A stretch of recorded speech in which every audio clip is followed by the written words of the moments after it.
اعوذ باللہ من الشیطان اللعین الرجیم بسم اللہ الرحمن الرحیم الحمدللہ وکفا وسلام علی عبادہ الذین اصطفیٰ اما بعد بسم اللہ الرحمن الرحیم۔ محترم ناظرین، دینی سماجی رفتار میں آپ کا ایک بار پھر استقبال ہے۔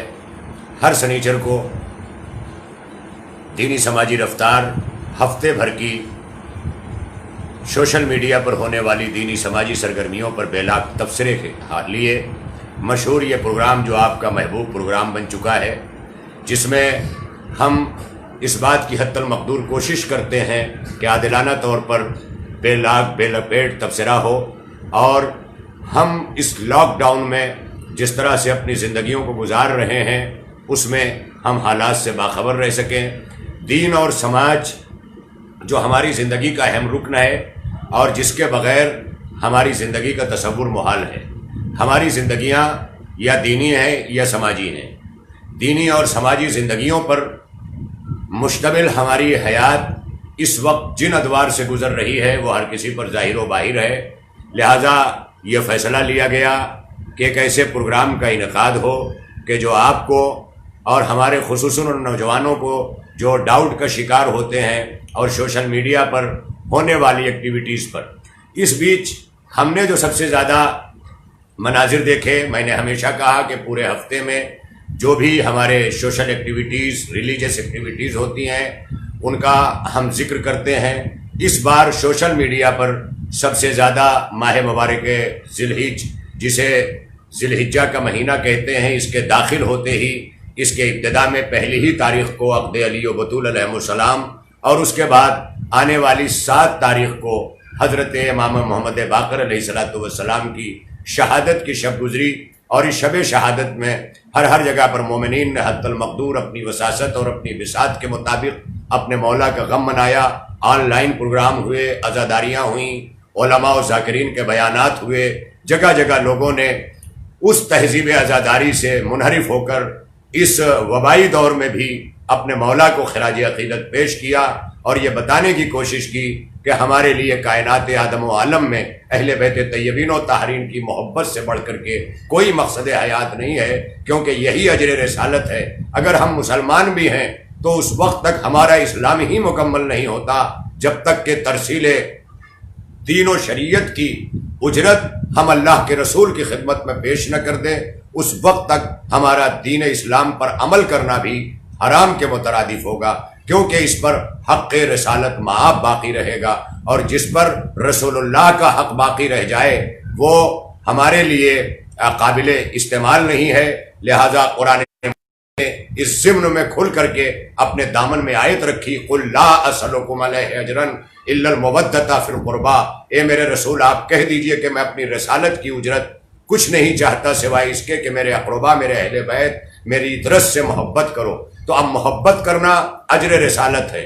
وہ مسلمان جو کلمہ گو بھی ہیں، وہ مسلمان جو نمازی بھی ہیں، وہ مسلمان جو روزے دار بھی ہیں، وہ مسلمان کہ جو ابھی بقرعید پر بے پناہ قربانیاں بھی دے رہے ہیں، وہ مسلمان کہ جو ہر طرح سے دین مبین پر عمل کرنے کی بھرپور کوشش کر رہے ہیں، لیکن اگر اس سے باخبر ہیں کہ انہوں نے رسالت کی اجرت نہیں دی ہے تو ان کا دین پر عمل کرنا بیکار ہے، اور خود خدا بندہ عالم کہ جس کی عدالت ساری دنیا پہ ظاہر و باہر ہے، اب اس دین اور اسلام اور شریعت پر عمل کرنے کو خارج کر دے گا۔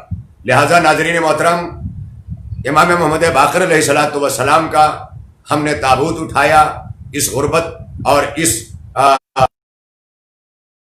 کہ جب وسائل نہیں ہیں، کہ جب ہمارے پاس ذرائع نہیں ہیں، کہ جب ہم محدود وسائل اور ذرائع میں اپنی زندگیاں گزار رہے ہیں، اور اس کے بعد 9 ذی الحج کی تاریخ آتی ہے۔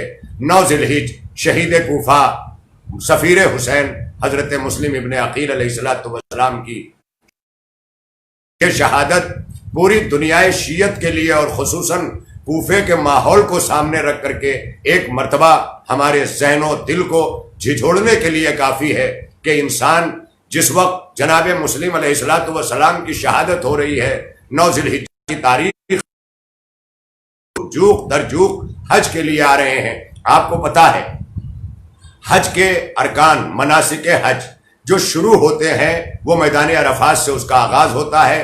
9, 10, 11, 12 یہ تمام وہ تاریخیں ہیں جو مناسک حج کے سنن اور وجوب کی تاریخوں میں شامل ہیں۔ لہذا امام حسین علیہ السلام جو جان کعبہ ہیں، جو ابن کعبہ ہیں، میں نہیں کہہ رہا ہوں، بلکہ امام زین العابدین علیہ السلام کا تعارف بن عبد الملک کے سامنے اس شاعر نے کہ جسے فرزدق کہا جاتا ہے، جب اس نے تعارف کرایا ہے امام علیہ السلام کا، تو کن لفظوں میں کرایا کہ تو انہیں نہیں پہچانتا جو ابن کعبہ ہے، جو بیت اللہ کا بیٹا ہے، جو صفا کا بیٹا ہے، جو مروہ کا بیٹا ہے، جو زمزم کا بیٹا ہے، جو صفا کا بیٹا ہے، جو مروہ کا بیٹا ہے۔ یہ کہنا اس بات کی دلیل ہے کہ یہاں ان علامتوں کے ذریعے پہچانوایا جا رہا ہے، یعنی ہشام سے بتا رہا ہے تجھے مینا تو یاد ہے، مینا کا بیٹا یاد نہیں، تجھے صفا تو یاد ہے، صفا کا بیٹا یاد نہیں، تجھے بیت اللہ تو یاد ہے، بیت اللہ کا بیٹا یاد نہیں۔ یہی عمل امام حسین علیہ السلام نے کر کے دکھایا ہے کہ پوری دنیا سے مسلمان حج کے لیے جمع ہو رہا ہے، اسے کعبہ یاد ہے لیکن جانے کعبہ یاد نہیں۔ جانے کعبہ کو چھوڑ کے جا رہا ہے۔ کیوں جا رہا ہے؟ کل میں نے بہت ساری پوسٹوں پر دیکھا کہ لوگوں نے اپنے اپنے یہاں اس کو اپنی اپنی اسٹیٹس پر ڈالا ہوا تھا، صدائیں دیتا ہے قبلہ حسین رک جاؤ۔ دبیر سیتا پوری مرحوم اللہ مقامہ نے اپنے زمانے میں اپنے کلام میں کہا تھا کہ وہ حج کریں نہ کریں مصلحت امام کی ہے، وہ حج کریں نہ کریں مصلحت امام کی ہے۔ کوئی تو آ کے یہ کہتا حسین کل جانا، جانے کعبہ جا رہا ہے۔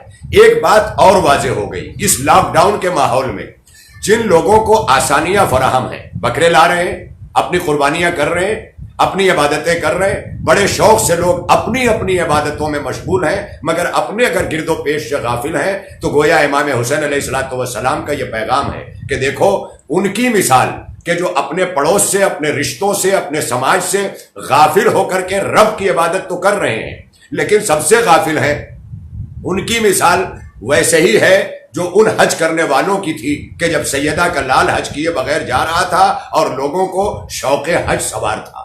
حج امام حسین علیہ السلام نے حج جو نہیں کیا اس میں حرمت کعبہ کی بقا کا مسئلہ تھا، کیونکہ امام حسین علیہ السلام نے اپنے خطبے میں فرمایا ہے کہ میری نگاہیں دیکھ رہی ہیں کہ یزید کے قاتل لباس احرام میں اپنی آستینوں میں خنجر چھپا کر کے یہاں پر آئے ہوئے ہیں، اور میں نہیں چاہتا کہ کعبے کا امن میرے خون بہنے سے خراب ہو جائے۔ یعنی امام حسین علیہ السلام اپنا نظریہ بیان کر کے حج کو تبدیل کر رہے ہیں۔ بہت سارے لوگوں نے اس پہ جملہ لکھا ہے کہ امام نے حج کو عمرے میں بدل دیا۔ امام نے حج کو عمرے وغیرہ میں بدلنے کی یہ جو اصطلاح ہے، یہ بدلنے کی کوئی اصطلاح ہی نہیں ہے، بلکہ امام حسین علیہ السلام کا عمل خود یہ بتا رہا ہے کہ اگر کسی کے خون ناحق سے کعبے کا امن برباد ہو رہا ہے تو اسے وہاں سے نکل جانا چاہیے، یعنی وہ وجوب حج اور استطاعت حج کی منزل پر نہیں آتا۔ امام حسین علیہ السلام نے لہذا حج نہیں کیا اور کربلا کی طرف کا سفر کر لیا۔ یہ کربلا کی طرف کا سفر امام حسین علیہ السلام کا ہے۔ کربلا کی طرف تو گھیر کر کے لایا گیا، وگرنہ جناب مسلم علیہ السلام کو امام حسین علیہ السلام نے جب بھیجا ہے تو اس میں یہ فرمایا ہے کہ مسلم کو میں بھیج رہا ہوں جو میرے خانوادے کا سب سے معتمد انسان ہے، میرے خاندان کا ذمہ دار انسان ہے، جو شجاع و بہادر ہے، اور ایسا شجاع و بہادر، ایسا صاحب تقوی، ایسا صاحب ورع، ایسا صاحب علم، ایسا عالم کہ جو ہر اعتبار سے میری نیابت کا حق ادا کر سکتا ہے۔ لہذا اگر میرا مسلم مجھے وہاں کے حالات سے باخبر کرتا ہے تو میں انشاءاللہ تمہارے لکھے ہوئے خطوط پر عمل کرتے ہوئے جو تمہیں اس وقت باقاعدہ طور پر یہ ستائے جا رہا ہے اور یہ محرومی تمہیں ستا رہی ہے کہ تمہارا کوئی امام تمہارے پاس نہیں ہے تمہاری ہدایت کے لیے، تو میں مسلم کو بھیج رہا ہوں۔ میرا مسلم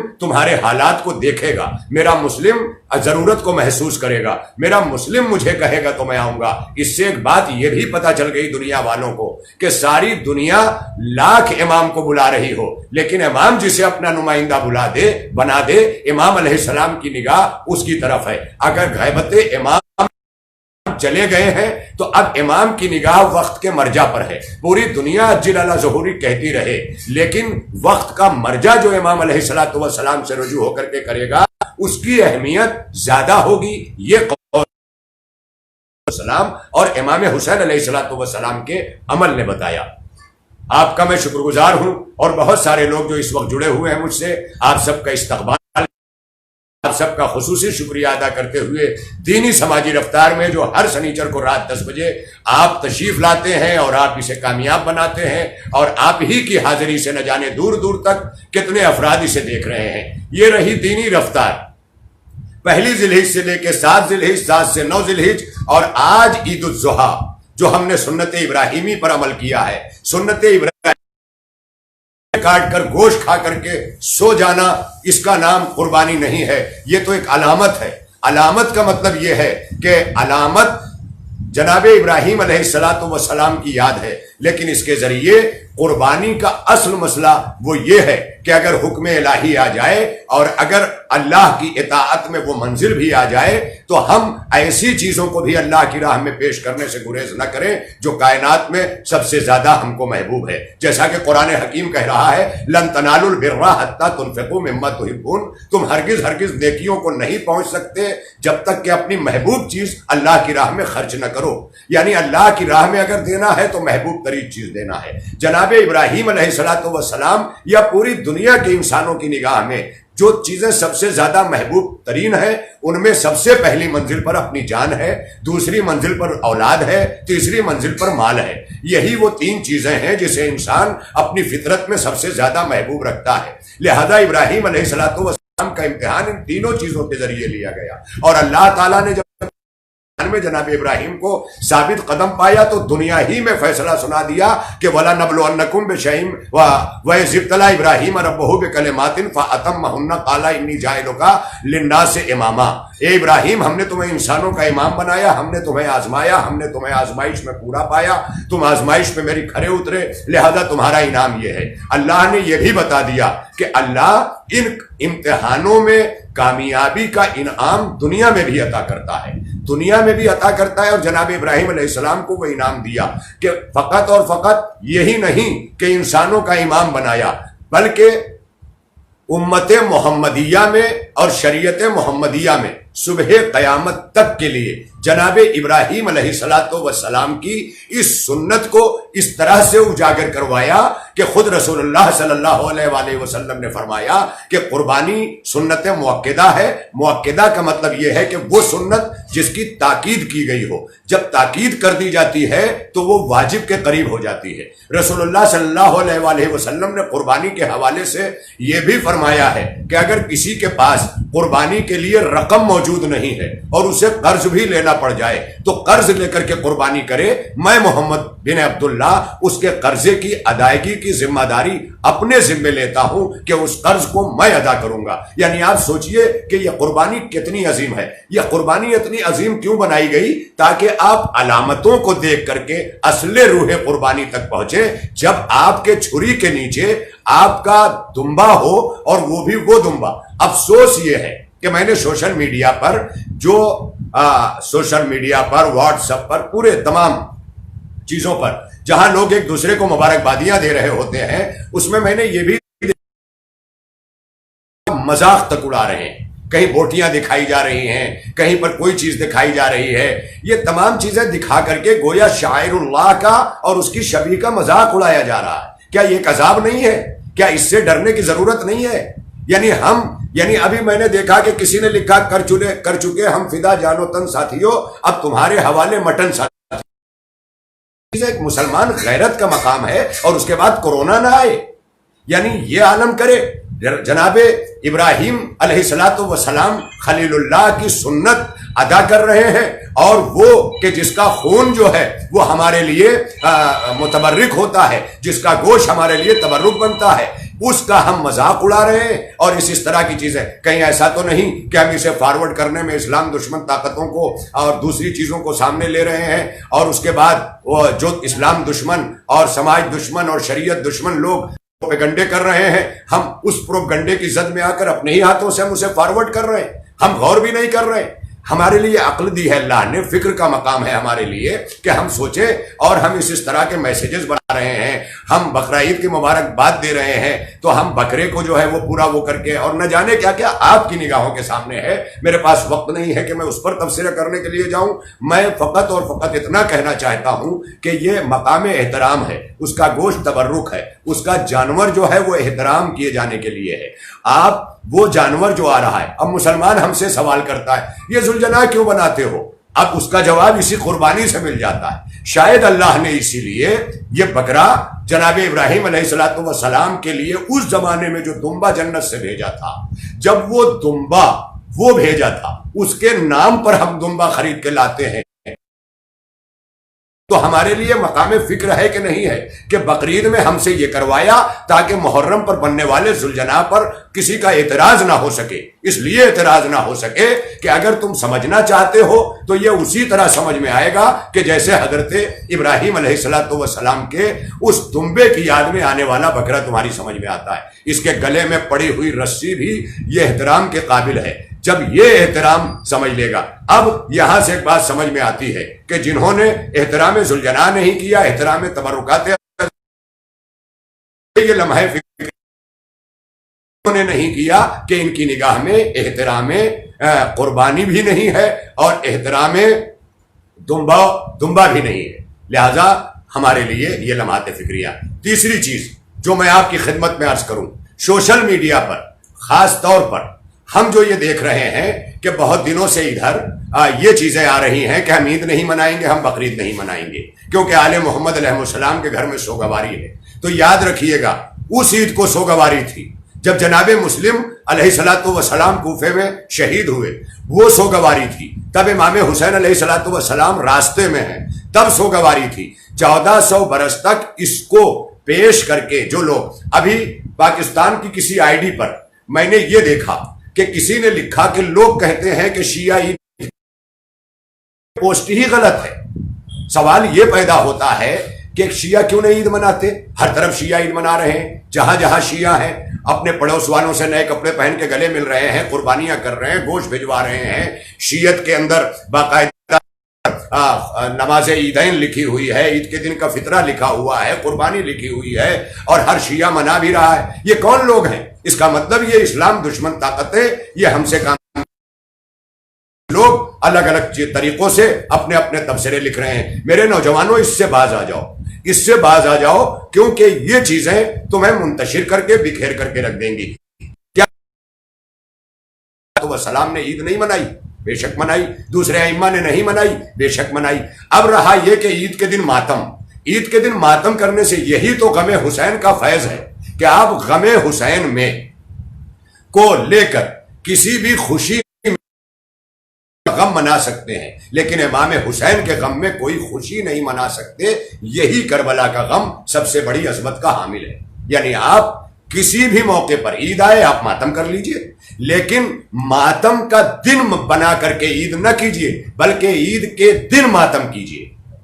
یہ ہے، ہم آپ سے کہہ رہے ہیں ماتم کیجئے، لیکن آپ کہیے آج عید ہے، آپ نئے کپڑے بھی پہنیے، نئے کپڑے پہن کے بھی ماتم کر لیجئے۔ کیوں کر لیجئے؟ یہ بتانے کے لیے کہ فطرت انسانی میں وہ کون سا گھر نہیں ہے۔ پورے سال میں کسی کی ماں گزر گئی، کسی کا باپ گزر گیا، کسی کی بہن گزر گئی، اور ظاہر ہے کہ جب عید کا دن آتا ہے تو لامحالہ وہ یاد آتا ہے، وہ شخصیتیں یاد آتی ہیں کہ گزشتہ برس یہیں بیٹھے تھے، یہاں سوئیاں کھا رہے تھے، وہاں رشتہ داروں سے مل رہے تھے، ہائے افسوس کہ اس بار وہ عید پہ نہیں، ہم ان سے محروم ہیں۔ تو ہمارا رشتہ دار اگر ایک عید پہ نہ ہو تو ہم اس کے لیے غمزدہ ہو جاتے ہیں۔ سوچئے کہ ہمارا سید الشہداء حسین ابن علی سے کتنا بڑا خون اور روح کا رشتہ ہے کہ ہمیں کسی عید پر اگر نظر نہ آئے تو ہم غمزدہ ہو جاتے ہیں، ہم ماتم کر لیتے ہیں۔ اور آپ کیا بتائیں گے؟ جس شریعت نے عید بنانے کی بات کی، علماء نے، مراجع نے جس طرح سے ہمیں عید کے تمام تر احکام بنا کر کے دیے ہیں، اسی میں مراجع نے یہ بھی لکھا ہے کہ آپ عید کے دن زیارت امام حسین پڑھیے، بقرہ عید کے دن زیارت امام حسین پڑھیے، شب قدر میں زیارت امام حسین پڑھیے۔ حتیٰ کہ کائنات کی کوئی خوشی ایسی نہیں ہے کہ جس میں اعمال نہ ہو اور اعمال میں زیارت امام حسین علیہ السلام نہ ہو۔ زیارت امام حسین علیہ السلام کا ہونا اس بات کی دلیل ہے کہ اپنی کسی خوشی میں غم حسین نہ بھول جانا، امام حسین کو فراموش نہ کرنا۔ اگر تم نے امام حسین علیہ السلام کو فراموش کر دیا تو تم نے سب کچھ فراموش کر دیا، کیونکہ آج تمہیں یہ خوشیاں حاصل ہیں تو اسی حسین کے غم کے صدقے حاصل ہیں۔ زمانے بھر کو خوشی بانٹتے ہیں اہل عزا، زمانے بھر کو خوشی بانٹتے ہیں اہل عزا، خوشی کے بانٹنے والے غموں میں رہتے ہیں۔ ہم عید کے دن بھی مغموم رہتے ہیں مگر عید مناتے ہیں۔ یہ شیعت پر بے وجہ الزام نہ دیا جائے کہ شیعہ عید نہیں مناتے۔ شیعت لکھی، شیعت ایک مذہب ہے، شیعت کوئی نظریہ نہیں ہے، مذہب ہے، اور جب مذہب ہے تو مذہبی احکام موجود ہیں، اعمال موجود ہیں، اوراد موجود ہیں، اس دن کے تمام چیزیں موجود ہیں۔ ہاں ایک چیز یاد رکھیے گا، ہر جگہ ہر خوشی کے موقع پر ہمیں اعمال دیے گئے ہیں کہ یہ پڑھیے، یہ نماز پڑھیے، یہ دعا پڑھیے۔ ہر عمل میں زیارت امام حسین علیہ السلام رکھی گئی، مگر غدیر کا دن ایک ایسا دن ہے کہ جس دن زیارت امام حسین علیہ السلام نہیں رکھی گئی۔ کیوں نہیں رکھی گئی؟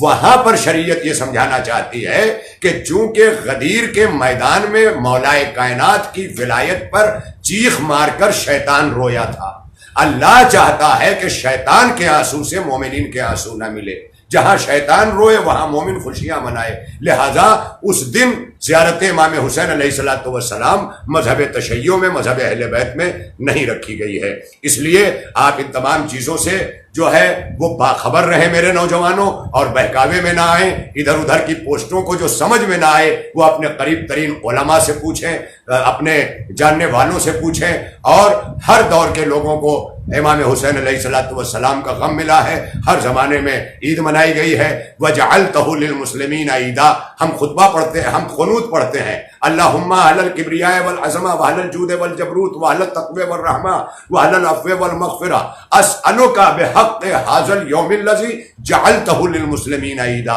اے پروردگار، تو نے آج کے دن کو عید کا دن قرار دیا ہے۔ جب اللہ نے عید کا دن قرار دیا ہے تو اب اس خود امام حسین نے اپنی قربانی کے ذریعے بچایا ہے، یعنی جو کچھ اللہ نے دیا ہے اسی کو امام حسین نے بچایا ہے۔ تو جو امام حسین علیہ السلام نے بچا کے دیا ہے ہم اسے باقی رکھیں اور ہوئے امام حسین علیہ السلام کا غم بھی منائیں، تاکہ پوری دنیا پہ یہ واضح رہے کہ ہم محسن انسانیت کے احسان کو نہیں بھول رہے ہیں۔ ہمارے پاس دین ہے تو بوجہ حسین ہے، ہمارے پاس شریعت ہے تو بوجہ حسین ابن علی ہے، لہذا ہم اپنی کسی خوشی میں اپنے آقا حسین کو نہیں بھولیں گے، لیکن دشمنوں کی سازشوں کو ہم بے نقاب کریں گے، ہم ان پر بھی لعنت کریں گے کہ جنہوں نے دین و شریعت میں تبدیلی کا کام کیا ہے۔ یزید یہی تو چاہتا تھا کہ تبدیلی ہو، اپنی خواہشات کا نام دین ہو۔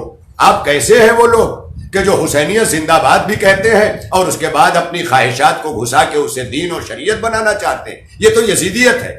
یزید یہی چاہتا تھا کہ میں جو چاہوں اس کا نام دین ہو۔ امام حسین علیہ السلام اسی لیے اٹھے کہ تیری چاہت کا نام دین نہیں ہے، رضائے الہی کا نام دین ہے، رضائے پروردگار کا نام دین ہے۔ جو اللہ چاہے، اور جب وہی رضا علی کے حوالے کر دے تو کہیں علی دین بن جاتا ہے، جب وہی رضا حسین کے حوالے کر دے تو کہیں حسین دین بن جاتا ہے، جب علی دین بنتا ہے تو رسول اللہ کہتے ہیں کہ ھذا صراط مستقیم، یہ صراط مستقیم ہے، اور جب حسین دین بنتا ہے تو خواجہ اجمیری کہتے ہیں کہ دین است حسین، حسین دین ہے۔ تو یہی دین ہے، یہی شریعت ہے۔ جب دین و شریعت پیکر اختیار کر لے تو آل محمد علیہ السلام بنتی ہے۔ لہذا دوستو، عید منائیے، مگر عید کی خوشیوں میں کسی کو نہ بھولیے، جناب مسلم کو بھی نہ بھولیے، ان کے بچوں کو بھی نہ بھولیے، وگرنہ آپ یہ کہتے ہیں کہ آج جناب مسلم کا لاشا رکھا ہوا ہے۔ آج نہیں رکھا ہوا ہے، آج کے 1400 برس پہلے اس وقت وہ دفنایا گیا۔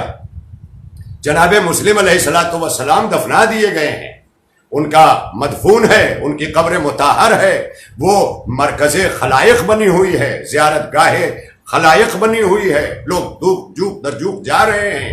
آج ان کے قریب رہنے والے عید کے دن جا کر کے ان کے روضے پر جناب مسلم کو عید کی مبارکباد پیش کر رہے ہیں۔ یہ کیوں ہے؟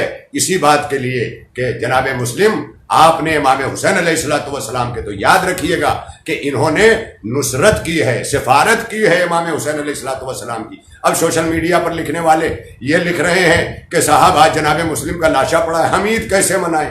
یہی تو سمجھایا ہے، کہ امام حسین علیہ السلام نے کہ کربلا کے میدان میں اپنے کڑیل جوان کا لاشا اپنے کاندھے پر رکھے ہوئے حسین کہہ رہے ہیں رزم بقضائہ و تسلیما لامرہ. اس کا مطلب کیا ہے؟ اسی سے اندازہ لگ جائے گا، اسی سے آپ کی سمجھ میں آ جائے گا کہ امام حسین علیہ السلام نے اپنے کڑیل جوان کا لاشا اپنے کاندھے پر رکھ کر کے میسج کیا دیا ہے، پیغام کیا دیا ہے. میسج اور پیغام میں یہی تو فرمایا ہے نا، رزم بقضائہ، حسین تیرا راضی ہے تیرے فیصلے پر، وہ تسلیما لامرہ، اور تیرے حکم کو تسلیم کر رہا ہے. تو اس کا مطلب یہ ہے کہ جس طرح کڑیل جوان کا لاشا اللہ کے فیصلے پہ باقی ہیں، وہی حسین ہمیں اپنی شہادت سے پیغام دے رہے ہیں کہ کتنے بھی بڑے دور سے تم گزر جاؤ، لیکن جیسے حسین نے رضا الہی کا دامن اپنے ہاتھوں سے نہیں جانے دیا، تمہیں رضا الہی کا دامن اپنے ہاتھوں سے نہیں چھوڑنا ہے. یہی مقصد حسین ابن علی علیہ السلام ہے، اور اس مقصد کو ہم عزاداری کے ذریعے پہنچاتے رہیں گے. عزاداری ہر جگہ ہوگی. حمید کا میرے بچپن میں نے دیکھا ہے، اور بہت سارے لوگوں نے دیکھا ہے. آج ہمارے درمیان، ہمارے بیچ، ہمارے بھائی، ہمارے کرم فرما محترم سرور حسین صاحب اس وقت بیٹھے ہوئے ہیں. انجمن پرچم عباس کا ایک مرکزی کردار ہے، جہاں تقریباً 15 برسوں سے میں اشرا خطاب کر رہا ہوں. میرے گھر اس وقت وہ تشریف فرما ہے. ہمارے جاوید صاحب ہیں، مرحوم جعفر جلال پوری صاحب کے شاگردوں میں ہیں. یہ سب لوگ بیٹھے ہوئے ہیں. اکثر ہم لوگ اکٹھا ہوتے تھے اور جاتے تھے. عیدگاہوں میں باقاعدہ مجلسیں ہو جاتی تھیں. لوگ مولانا جب خطبہ پڑھتے تھے نماز عید کا، تو لوگ فرمائش کرتے تھے کہ 2 لفظ ربط مصائب کے بھی پڑھ دیں. کیوں؟ کیونکہ ہم ہر خوشی کو ادھوری سمجھتے ہیں غم حسین کے بغیر. غم حسین ضمانت ہے خوشیوں کی، اور آپ اس طرح کا ماحول پیدا کر کے پوری دنیا پر یہ اخباریت، یہ ملنگیت، جس کا نہ دین سے تعلق نہ شریعت سے تعلق ہے، یہ کرنا کیا چاہتی ہے؟ یہ غالی، یہ نصیری، یہ کرنا کیا چاہتے ہیں؟ یہ شیعت کے لیے ننگ و عار کا سبب ہے، یہ شیعت کے لیے بدنامی کا سبب ہے. ان کا شیعت سے کوئی تعلق نہیں ہے. شیعت میں عیدین ہے، شیعت میں عید بھی ہے، شیعت میں بقرعید بھی ہے، شیعت میں تقلید بھی ہے. اور تقلید یہی تو ہے. جناب مسلم علیہ السلام کہاں معصوم ہیں؟ یہ جو آج ملنگی اور یہ ٹائپ کے لوگ کہتے ہیں کہ ہم غیر معصوم کی تقلید کیوں کریں؟ ہمارا تقلید ہی تو غیر معصوم کی ہے، ورنہ معصوم کی تو اطاعت ہے. جن جاہلوں کو اطاعت اور تقلید کا فرق نہیں معلوم ہے، وہ علماء کے خلاف بھونک رہے ہیں، مجتہدین کے خلاف بھونک رہے ہیں، جن پر امام ضمانت دے رہے ہیں. اگر جناب مسلم علیہ السلام کو امام حسین علیہ السلام نے کوفہ اپنا نائب بنا کر کے بھیجا، تو امام مکے میں ہے، جناب مسلم کوفے میں ہے. کوفے والوں کی نگاہ سے امام حسین غائب ہیں، غیبت میں ہیں، مگر یہ غیبت مکانی ہے. مگر کوفے والوں نے کیا کیا؟ امام کے نائب کے ساتھ دغا کی، اور آج تک وہ لعنتی کردار بنے ہوئے ہیں کوفی. کیوں بنے ہوئے ہیں؟ کیونکہ انہوں نے امام کے فرستادہ، امام کے نمائندے، امام کے نائب، امام کے سفیر سے دغا کی. تو جسے امام اپنا سفیر بنا دے، اس سے دغا کرنے والے لعنتی کردار کے مالک بن جاتے ہیں. اب اگر غیبت کبریٰ میں، غیبت زمانی میں، زمانے کا امام جا رہا ہے اور وہ کہہ رہا ہے کہ من کانا من الفقہاء سائنا لنفسہ و مخالفا لہوا و مطیعا لامر مولا فللعوام ان یقلدوا، تو جیسے امام حسین علیہ السلام کا جناب مسلم پر مہر لگانا ہے، اسی طرح سے غیبت میں جاتے ہوئے مراجع اور فقہا کے کردار پر زمانے کے امام نے مہر لگائی ہے. اور اگر ہم ان سے دغا کرتے ہیں تو ہمارا کردار بھی کوفی و شامی کا کردار ہے. اور علامہ اقبال نے کہا ہے، حقیقت ابدی ہے مقام شبیری، بدلتے رہتے ہیں انداز کوفی و شامی.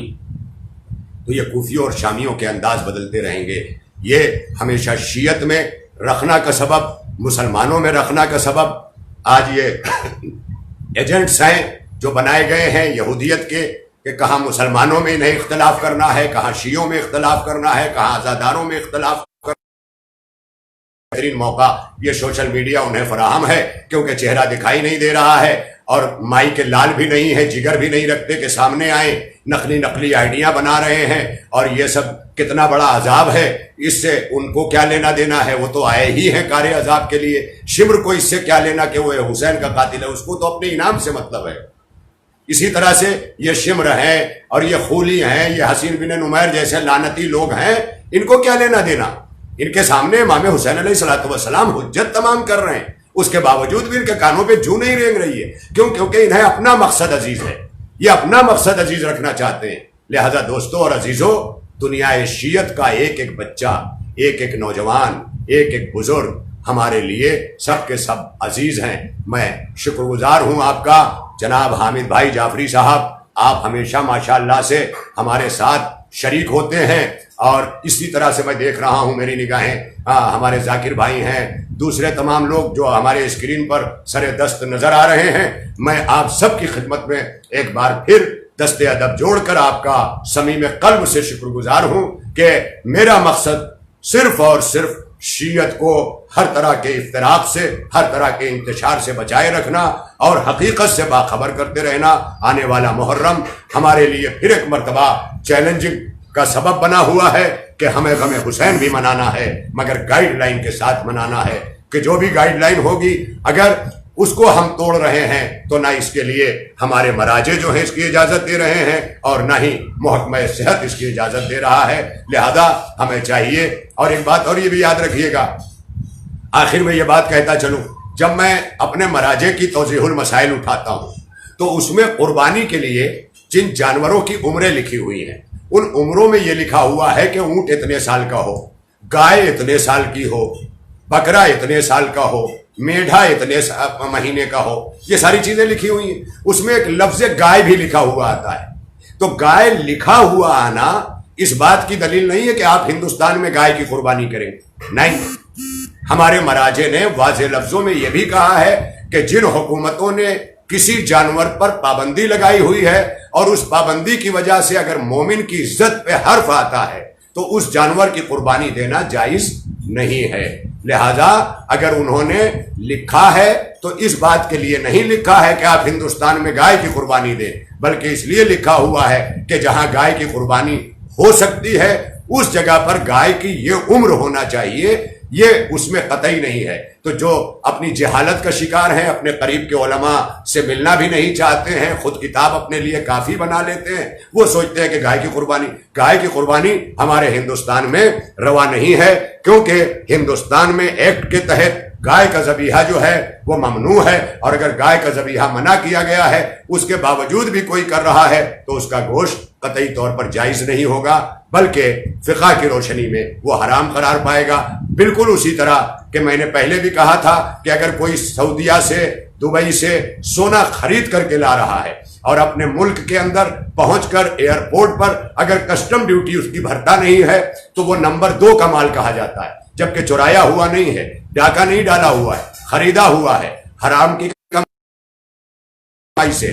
مگر چونکہ ایئرپورٹ پر اپنے ملک کا ایک ٹیکس ہے اور اگر وہ ٹیکس بچاتا ہے تو ٹیکس چوری کا الزام اس پہ آئے گا اور حکومت اس پہ گریبان پر ہاتھ بھی ڈال سکتی ہے. اللہ کو یہ گوارا نہیں ہے کہ کوئی کسی مومن کے گریبان پر ہاتھ ڈالے, کیونکہ اللہ نے مومن کو محترم اور معظم اور صاحب عزت بنایا ہے. لہذا اس لیے نمبر 2 کو حرام قرار دے دیا. بالکل اسی طرح ایسے جانور بھی نمبر 2 کا مال کہلائیں گے اور نمبر 2 کی قربانی جائز نہیں ہے. اسی کے ساتھ آج کا یہ اس ہفتے کا ایپیسوڈ انشاءاللہ جو آج ہماری عید گزری ہے, عید الاضحیٰ گزری ہے, آج ہم نے کیا ہے اور انشاءاللہ آئندہ آنے والا ایپیسوڈ عید اعظم, عید اکبر غدیر کا ہوگا اور انشاءاللہ اس دن ولایت مولا کائنات کا پرچار بھی ہوگا. جب تک کے لیے آپ ولایت علی کے سائے میں اور عزاداری حسین کی ضمانت میں رہیے. مولا آپ کو آپ جہاں رہیں مولا شاد رکھے, آباد رکھے, ہر طرح کی پریشانیوں سے آپ کو محفوظ رکھے, کورونا سے محفوظ رکھے, ہر بیماری سے محفوظ رکھے, کوئی غم نہ دے سوائے غم اہل بیت طیبین و طاہرین کے. میرا مقصد یہ یاد رہے کہ کسی پر طنز کرنا نہیں بلکہ حقائق کو پیش کرنا ہے. اور یہ بھی یاد رہے کہ گزشتہ ایپیسوڈ میں کچھ لوگوں نے مجھ سے متنازع سوالات کرنے کی کوششیں کی ہیں جو آج کل اخباریت وغیرہ جیسے لوگ کرتے ہیں, تو میری پوسٹ سے وہ لوگ دور رہیں. ان کا کوئی جواب نہیں دیا جائے گا, ان کا لکھنا بیکار ہوگا, بلکہ وہ مجھے انفرینڈ کر کے دور چلے جائیں, کیونکہ اصلاح ان کی ہو سکتی ہے جو اصلاح کے لیے آمادہ ہیں. جو یزید بن چکے ہوں, جو شیطان بن چکے ہوں, اصلاح ان کی نہیں ہوتی ہے. ختم اللہ علی قلوبہم وعلی سمعہم وعلی ابصارہم, اللہ نے ان کے قلوب پر, ان کے ہر جگہ پر تالے لگا دیے ہیں. اب ان کی اصلاح نہیں ہو سکتی, تو اصلاح انہی کی ہوگی کہ جو اصلاح کے لیے یہاں آتے ہیں. میں اپنے تمام حاضرین کا, ناظرین کا, آنے والوں کا اور تمام اپنے سوشل میڈیا سے اور آج کے اس خصوصی ایپیسوڈ سے دینی سماجی رفتار جو ہر سنیچر کو رات 10 بجے ہوتا ہے, آپ بلا ناغا اس سے جڑتے ہیں. میں آپ کا ایک بار صمیم قلب سے شکر گزار ہوں. اللہ سلامت رکھے. پروردگار آپ کو ہر طرح کے ہم و غم سے دور رکھے. پر اے رب جہاں پنجتن پاک کے خالق اس قوم کا دامن غم شبیر سے بھر دے. بچوں کو عطا کر علی اصغر کا تبسم، بہنوں کو سکینہ کی دعاؤں کا اثر دے. جو دین کے کام آئے وہ اولاد عطا کر، جو مجلس شبیر کے قابل ہو وہ گھر دے. جاتی ہے اگر جان تو بے شک چلی جائے، عباس کے پرچم پہ مگر آنچ نہ آئے. وآخر دعوانا ان الحمد للہ رب العالمین.